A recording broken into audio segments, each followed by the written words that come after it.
하나님의 말씀은 창세기 13장 1절에서 4절까지의 말씀입니다.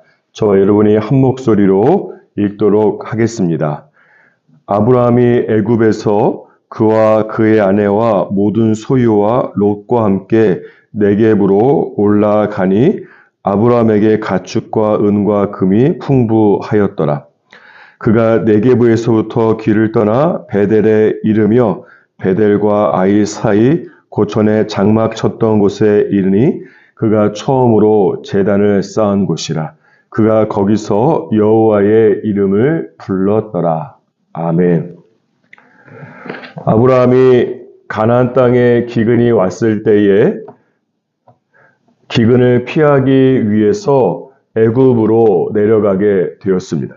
그런데 그곳에서 아브라함은 자신의 아내 사라를 애굽의 왕 바로에게 빼앗길 뻔한 사건을 경험하게 됩니다.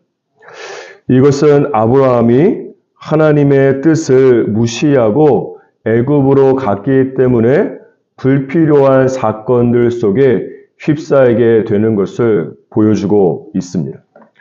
하지만 감사하게도 하나님께서 때마침 개입을 하셨습니다. 그래서 하나님께서 사라를 애굽의 왕으로부터 보호해 주셔서 불미스럽고 수치스러운 모욕을 당하지 않게 됩니다. 오늘 본문 말씀 창세기 13장 1절에서 4절까지의 말씀은 그 다음에 아브라함이 애굽을 떠나서 네겝을 지나서 다시 가나안 땅으로 들어가는 것에 대해서 말씀하고 있습니다. 이것은 아브라함이 애굽에 머물고 있었던 것이 하나님의 뜻이 아닌 것을 여러 가지 사건들 속에서 깨닫게 되고 다시 하나님께 돌아가는 것을 보여주고 있는 것입니다. 이 대목에서 짧은 네 구절이지만 우리는 무엇을 알 수 있는가 하면 죄악을 깨닫게 되었을 때에 해야 될 세 가지가 무엇인지를 잘 알 수가 있습니다.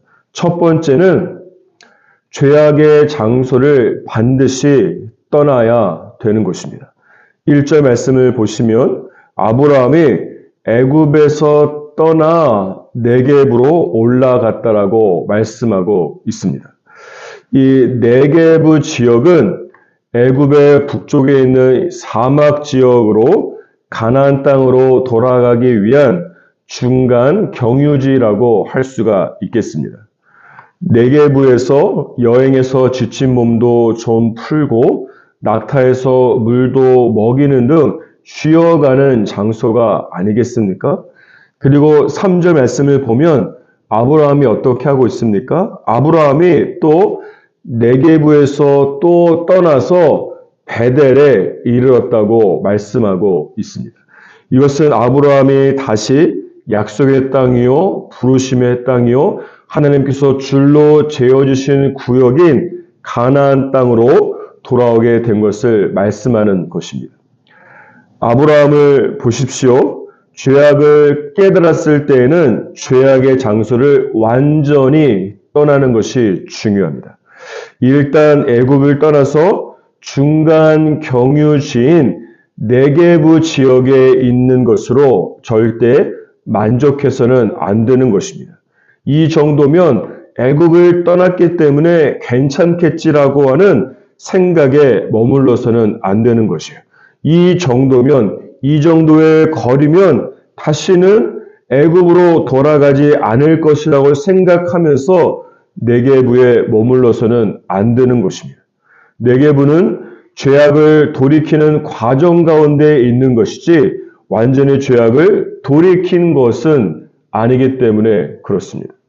네겝에 머물러 있게 되면 어떤 일이 일어나겠습니까? 언제든지 힘들게 되면 또 더욱더 심한 기근이 몰려오게 되면 너무 힘들기 때문에 다시 애굽으로 내려갈 수 있기 때문에 그런 것입니다.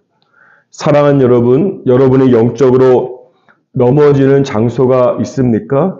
습관적으로 죄를 짓게 하는 특정한 장소가 있습니까?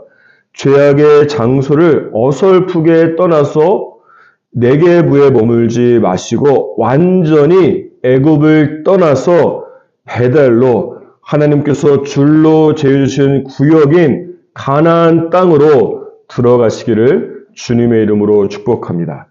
두 번째는 무엇을 알 수 있는가 하면 죄악으로 인한 대가를 반드시 치루어야 하는 것입니다. 죄를 깨닫고 하나님께 무작정 돌아가기만 한다면 모든 것이 해결되는 것이 절대 아닙니다. 하나님께 돌아가는 과정 가운데는 반드시 죄로 인한 대가를 치르는 것이 중요합니다. 오늘 본문 말씀 1절을 보시면 아브라함이 그의 아내 사라와 함께 애굽에서 나오고 있는 장면입니다.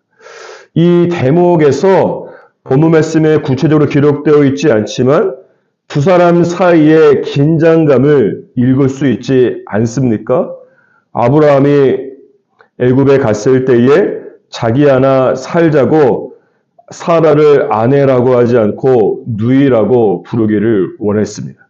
그래서 사라는 남편이 있는 몸인데도 불구하고 바로의 궁에 들어가서 성적인 수치를 당할 수도 있었습니다.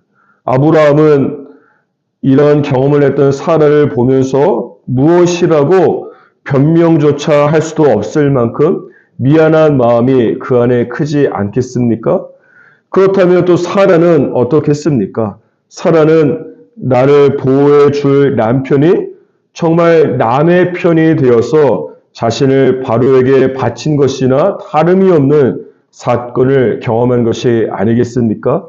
사라는 배신감도 느끼고 이 사람을 믿고 어떻게 한평생 살아갈 수 있을까라고 하는 실망감과 마음의 상처가 얼마나 컸겠습니까? 아브라함은 애굽을 떠나서 가나안 땅으로 가는 그 도중 내내 사라의 눈치만 보고 있었을 것입니다. 두 사람이 같이 애굽에서 나올 때에 거의 며칠은 서로 침묵하지 않을까 싶습니다. 아브라함은 사라가 남편을 바라보면서 그때 왜 그랬어요? 라고 하는 질문에 어떻게 대답을 해야 될지 고민하고 또 고민했을 것입니다.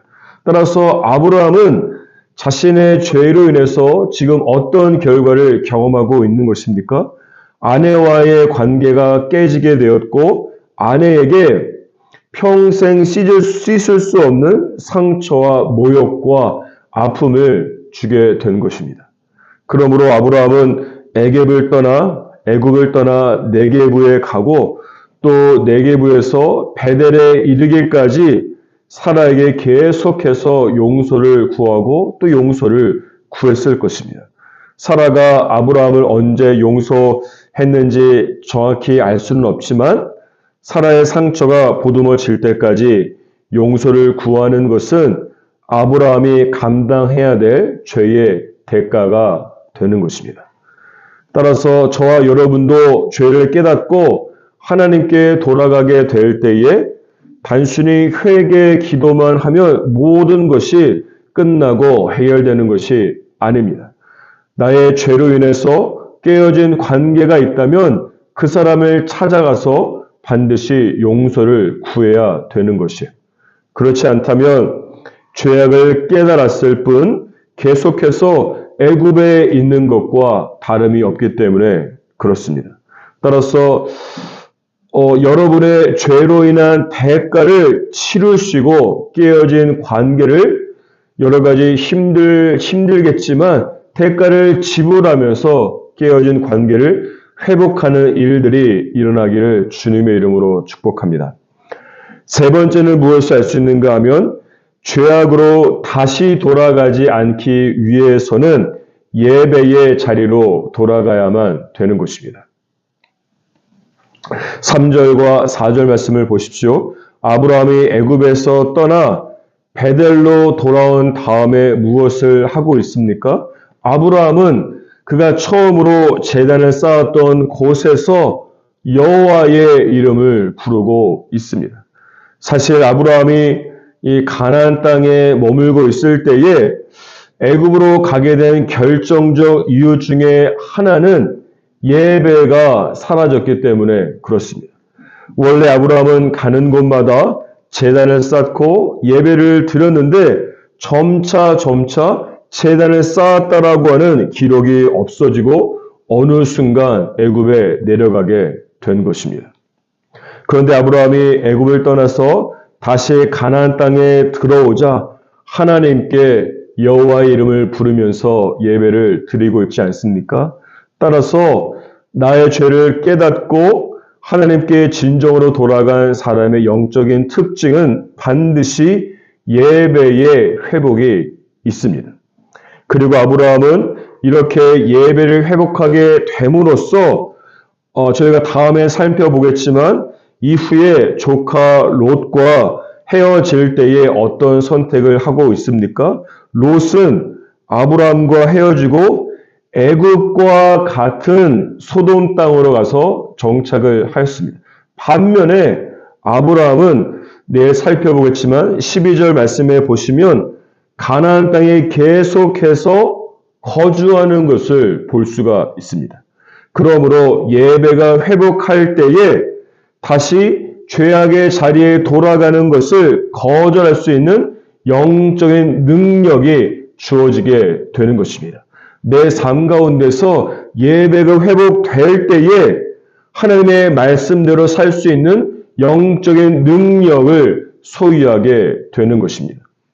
따라서 사랑하는 여러분은 어떤 삶을 살고 있습니까? 죄악의 장소인 여러분의 애굽에 머물러 있지는 않습니까? 이도 저도 아닌 네게부에 있으면서 현실과 타협하고 있는 것은 아닙니까? 하나님께 돌아가야 됩니다. 먼저 죄악의 장소를 완전히 떠나시기를 축복합니다.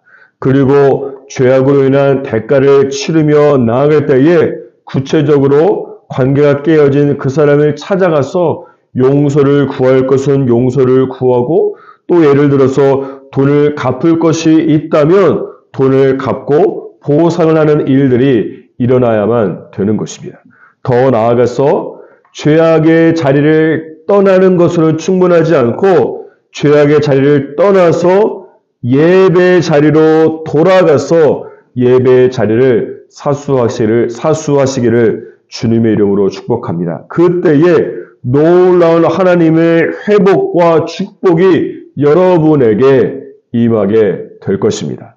주 안에서 사랑하는 여러분, 아브라함과 같이 죄악의 자리를 떠나서 예배의 자리가 여러분에게 기쁨과 영적 능력과 영적인 거룩함이 주어지는 놀라운 역사가 일어나기를 주님의 이름으로 축복합니다.